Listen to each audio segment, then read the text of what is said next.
tiña que servir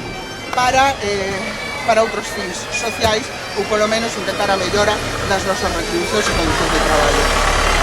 Outro exemplo, a subida que tamén fai pouco e con chegada do goberno do PP aquí a Galicia se fixo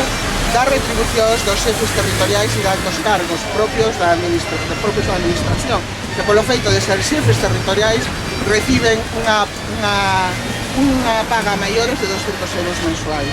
Bueno, todo isto sumando a que o ano que ven xenérico e non só as persoas que traballamos en administración pública, sino en xeral, se nos vai a producir o recorte dos famosos 400 euros no IRPF, tendo en conta que máis do 50% do persoal das administracións públicas é mileurista, non chega o salario máis de 1.000 euros. Todo isto vai a supor, unha vez máis, que seamos os funcionarios públicos e, sobre todo, os das escalas máis baixas os que acabemos pagando. E, bueno, fundamentalmente, pois este é o motivo da nosa concentración e queremos, unha vez máis,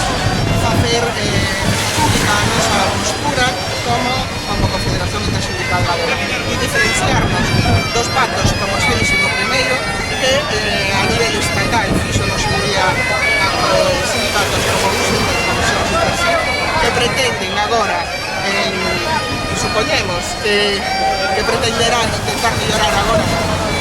facer as súas políticas de mellora en Galiza, sendo a estas alturas imposible. Que realmente non continúe esta política de tamén de centralizar o que son os servicios públicos, de potenciarlos como elemento de benestar para a sociedade, e tamén estamos aquí para denunciar que mesmo momento vai haber unha oferta de emprego sumamente baixa, que se vai a seguir privatizando os servicios públicos na medida que só está contemplada cubrir o 15% do que son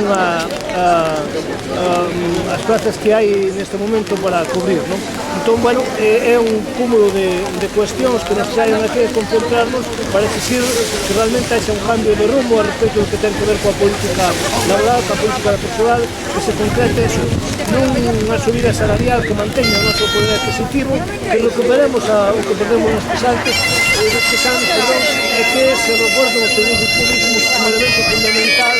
para que teñamos que enfrentar o maior benestar na sociedade.